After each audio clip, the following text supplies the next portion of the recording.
Alabama Republican Senatorial hopeful Roy Moore is keeping the dream alive for supporters in the hotly contested Alabama Senate race against Democrat Doug Jones. Moore told his base the battle is not over, despite President Donald Trump and others calling on him to concede. Moore lost to Jones on Tuesday night by some 20,000 votes, 650,436 votes, or 48%, to 671,151, or 50%. Moore is not ruling out asking for a recount in his failed bid for the U.S. Senate though, but that does not mean it will happen or even be allowed in this instance. Moore sent a fundraising email to supporters asking for contributions to his election integrity fund so he could investigate reports of voter fraud, telling supporters, "I also wanted to let you know that this battle is not over." On Tuesday, Jones was announced as victorious by about 20,000 votes, or 1.5% according to unofficial returns. But Moore has not yet conceded the heated Alabama race to fill the seat that previously belonged to U.S. Attorney General Jeff Sessions. Moore has refused to concede the race to Jones, saying he will wait until all provisional and military ballots are counted and the race is certified.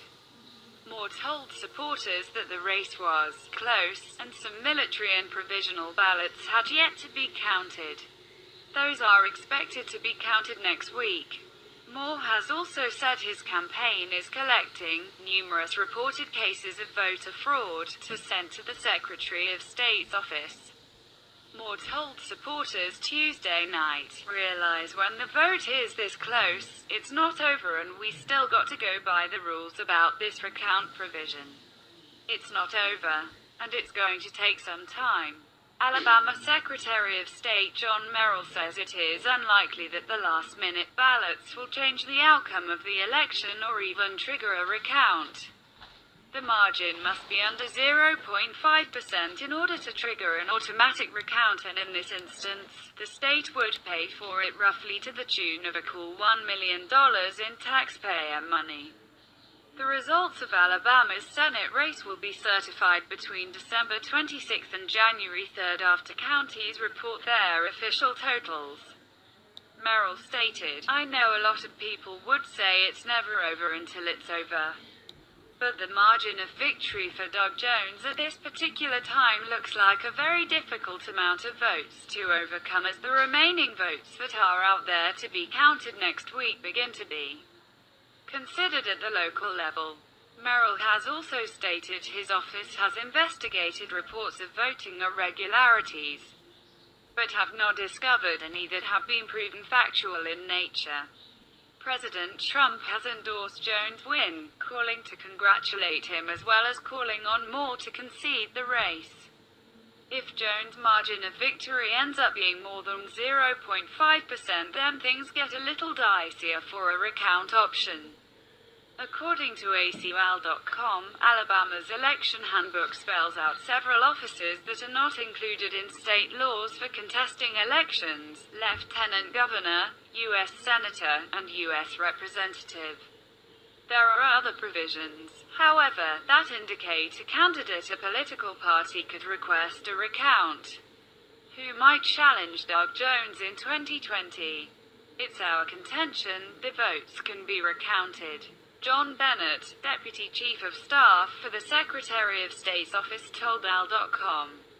"We contend that authority is there," Bennett said, however, that the office will not make a determination on a recount until after the ballots are certified. "We're not at that point," he said. "If Moore is allowed to request a recount, it will be at his expense and it could be considerable." Merrill told Fortune the cost of recount would be between $1 million and $1.5 million, and the total amount must be put up when the request is made. Moore's most recent financial report showed he had about $636,000 cash on hand. It's also unlikely the Alabama Republican Party, which backed Moore even after the National Guard temporarily suspended its support, would be willing to help fund a recount. Alabama Republican Party Chairman Terry Latham issued a statement after Jones' win saying, "The race is over. While we are deeply disappointed in the extremely close U.S. Senate election results, with our candidate, Judge Roy Moore, we respect the voting process given to us by our founding fathers," Latham said. However, it is important to note that Merrill and others are missing that there were some rather significant irregularities in the Jones-Moore senatorial election in Alabama as just even a cursory search of the internet reveals. According to mainstream left-leaning Newsweek, thousands of felons registered to vote in this senatorial election.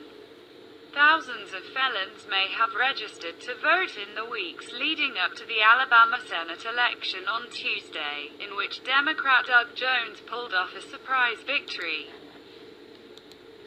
Pastor Kenneth Glasgow, who spearheaded the effort, said on the November 27th registration deadline that at least 5,000 to 10,000 people statewide had registered that month. "I've got people all over the state registering people," Glasgow, who is president of the Ordinary People Society, TOPS, advocacy group, told AL.com at the time. "With my TOPS branches in Tuscaloosa, Birmingham, Montgomery, Enterprise, Dothan, Abbeville, Geneva, Gordon, Bessemer, we have a lot." But according to Merrill, that's not worth noting. Then there was the 11th-hour court order that gave election officials the green light to not preserve electronic ballot records which would form the basis for any recount effort in the first place.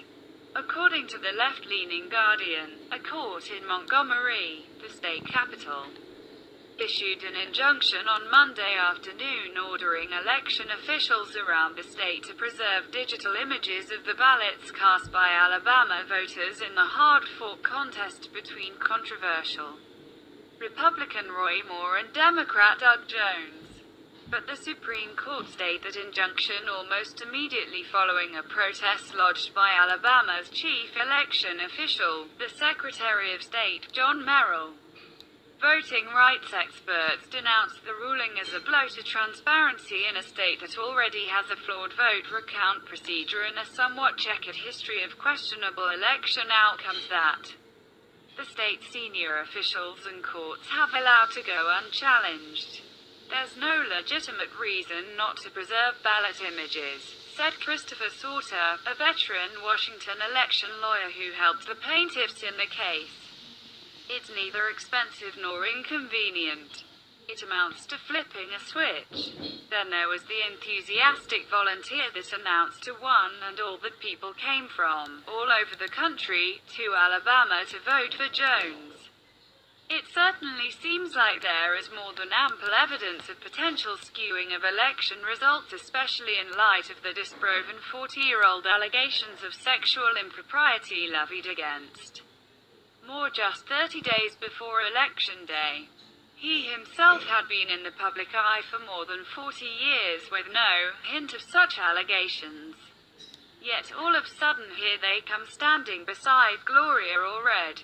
One victim was traced directly to the Democratic Party, another was called out by her own stepson, one has an axe to grind due to Moore representing her mother in a contentious child custody case.